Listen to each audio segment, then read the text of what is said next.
नमाजी साहब नमाज पढ़ रहे थे तो मजनू का गुज़र हुआ, वो अपनी धुन में लैला की याद में, लैला मतलब अल्लाह की याद में, और गुस्से में हो गए।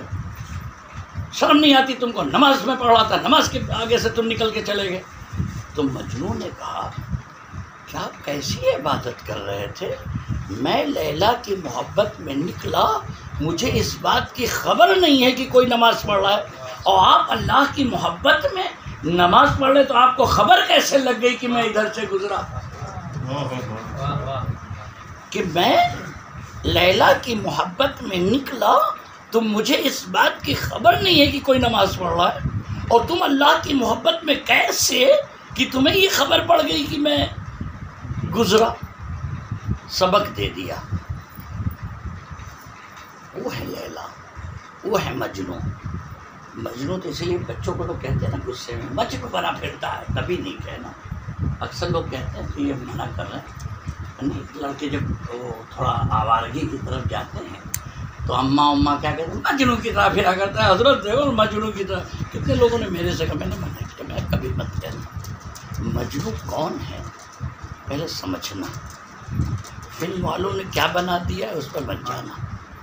जैसे मैंने एक और सवाल का एक जवाब दे दें, फिर तुम्हारा पानी आई है, तैयारी चल रहा है। क्या हो जाता है, जैसे महफिल होती है, म्यूज़िक बजती है, अब गायन वाला जैसे छाप तिलक मोहे छीन लियो, भी मैंने बताया था पहले, लेकिन आप लोगों के लिए, जैसे उसने पढ़ा छाप तिलक मोहे छीन लियो तो उससे नैना मिलाएगी। अब फिल्म वालों ने इसे फिल्माया तो हीरो को हीरोइन ऐसे देख रहे हैं दोनों, ठीक है। अब धुन बजी, छाप तिलक मोहे छीन लियो, अब तुम्हारा ध्यान वहाँ चला गया वो फिल्म में, और मेरा ध्यान गया मतलब कि महबूब इलाही और अमीर खुसरू में। मेरे लिए बैठकर सुनना जायज़ हो गया और एक के लिए हराम हो गया।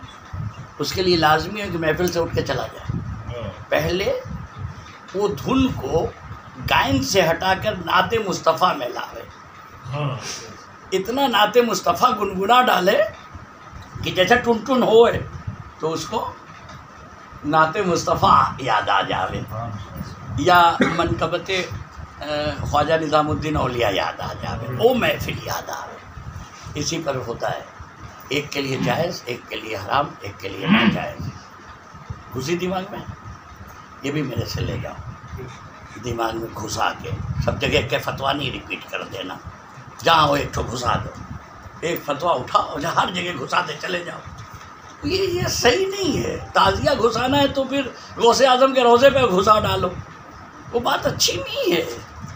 जैसे अभी मैंने नहीं कहा कायनात में सबसे बड़े सरकार दो आलम में, तो उनका रोज़ा बनाना जायज़।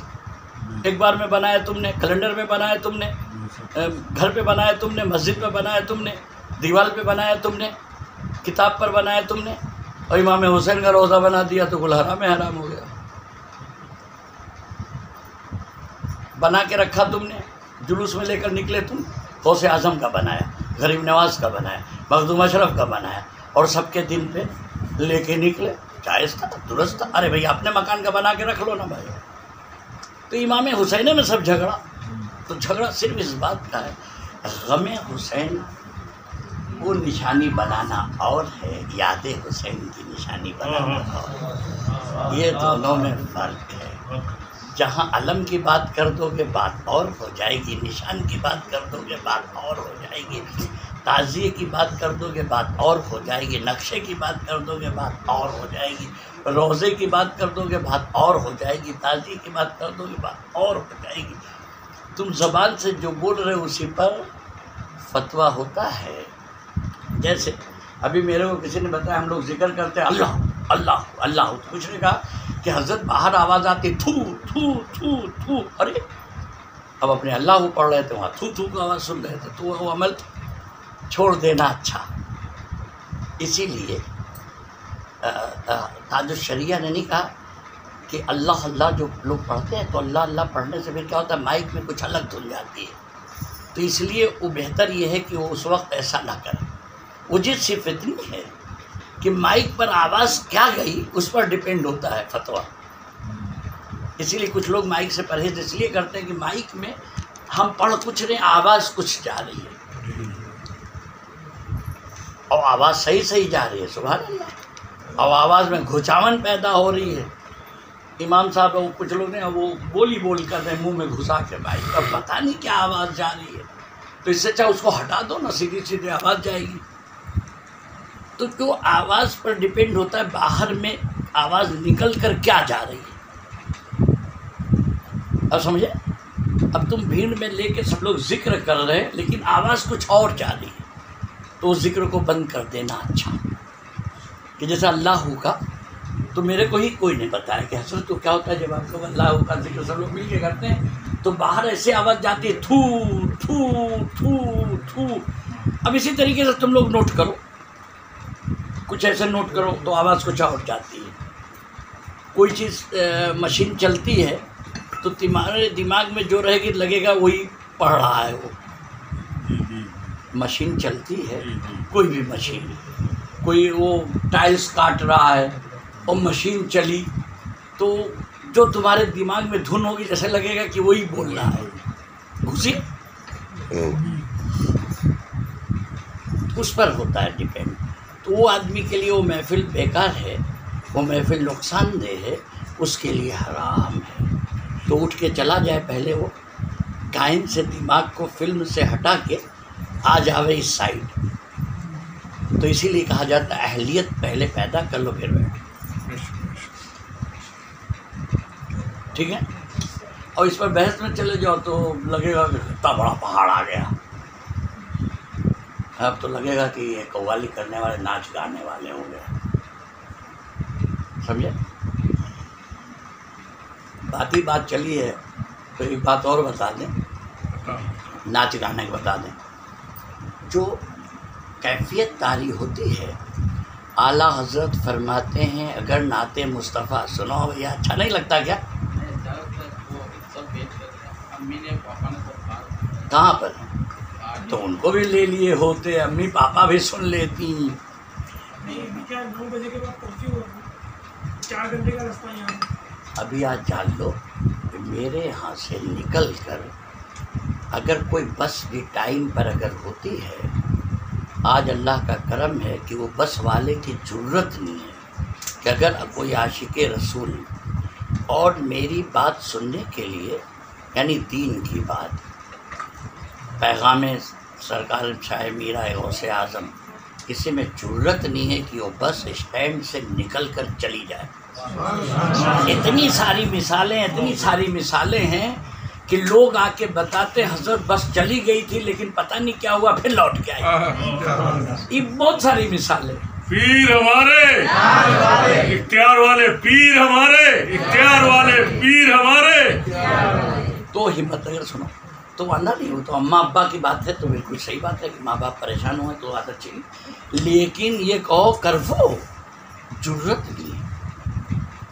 ये हम जो खाली इतने अमल बताते हैं ना, क्या दबे जिस पे हिमायत का हो पंजा तेरा, शेर को ख़तरे में लाता नहीं कुत्ता तेरा, न किसी ऑफिसर की न किसी की ज़रूरत नहीं है, ज़रूरत नहीं है। मेरे ऊपर सब प्रैक्टिकल है। मैं क्या कहता हूँ, मैं अकेला ही चला था जाने पे मंजिल, मगर लोग आते ही गए और कारवां। खाली मेरी लाइफ यहाँ के कोई पढ़ ले, ऐसे नहीं बैठे हैं। तो उसका बुजुर्गों पर यकीन कहीं, अरे ऐसा हो जाएगा कि हम क्या बयान करें, थोड़ा बहुत नहीं हुआ है। आज अल्लाह का शुक्र है, सरकार शाह मीरा का फैज़ान है। अगर इनकी करामात पूछो कि इनकी कोई करामात बयान करे, भैया मेरा एक दिन बैठ के पढ़ डालो शुरू से, तो कुल मीरा की करामात है ना, मेरा क्या, मेरा बैठना, मेरा यहाँ रहना, मेरा यहाँ करना, सब मीरा की करामात है। तो खैराल मुख्तसर खाली सुन लो, मैं भाग जाऊँ। जैसे इस लोग कहते हैं ना कि उसको नाच में लेते, ये लेता, अच्छा ही बताओ, कॉलेज का लड़का जब कॉलेज के लिए जाता है नाचता कूदता जाता है, ठीक है, और जब मोटी किताब हाथ में आती है तो कैसा हो जाता है, मुर्दाल जैसा। खाली आखिरी जुमला सुनो क्या ऐसा। अब स्कूल कॉलेज और मदरसा दोनों ध्यान में लाओ। कॉलेज वालों उधर उधर बाल ओल क्यों, और जैसी मोटी किताब आई तो कैसे बैठता है कॉलेज में से, यह लगता है मर ही गया। और गया था अटखेलियाँ करते, और मदरसे का बच्चा मरियल जाता है, खींच के ले जाया जाता है। ये लगा मर ही गया है, यह तो अभी मर ही जाएगा, उसको खींचम खींच होती चिड़े होता था। लेकिन जैसे ही कुरान करीम हाथ में आती है झूमता हो जाता है। जैसे ही कुरान करीम हाथ में आती है, ए मुफ्ती साहब, ए आलिम साहब, तुम्ही ने तो सिखाया है झूम झूम के दुरूद व सलाम पढ़ो। तो यार मैं झूमा, महफिल में झूमा, तो तुमने फतवा काहे को लगा दिया कि मैं नाच रहा हूँ। ठीक है, अगर नाच रहा हूँ, रस कर रहा हूँ, झूम रहा हूँ, रस का मतलब होता है नाच, तो ज़बान पर पहले सुनो कि कलाम क्या है, क्यों ना नाचूं। आज अल्लाह ने वो मुकाम अता फरमाया कि हम लोग अपनी ज़बान से नाते मुस्तफ़ा गुनगुनाते, तो क्यों ना हम अपनी किस्मत पर नाच करें। ये अल्लाह तूने हमें ऐसा बनाया, ऐसा बनाया कि हमा वक्त हमारी ज़बान पर ज़िक्र मुस्तफ़ा आता है, तो मैं नहीं मचलूँगा तो हाथ पैर मचलेगा। तुम पकड़ के बैठोगे तो भी बच्चा अल्हम्दुलिल्लाह रब्बिल आलमीन रहमान रहीम। अब समझे, तो मरियल जैसा गया था, कुरान करीम हाथ में आई, झूमता हो गया और हमें सबक दे गया कि मरियल जैसे लगते हो तो कुरान की तिलावत शुरू कर दो, नाते मुस्तफ़ा पढ़ने लग जाओ, जानदार लगने लगोगे, शानदार लगने लगोगे, ईमानदार लगने लगोगे। और ठीक है, अब जाओ, घुस गई, अब इंशाल्लाह कोई दिक्कत नहीं आएगी, तुम्हारे साथ सब ठीक हो जाएंगे। आप मेमार मिल्लत चैनल को सब्सक्राइब करें, लाइक करें और अपने मुफीद मशवरों से, कमेंट से, मस्बत कमेंट से हमें नवाजें। आपसे गुजारिश है कि इस चैनल को ज़्यादा से ज़्यादा सब्सक्राइब करें ताकि हम हमारे पैगाम को दुनिया के कोने कोने तक पहुंचा सकें।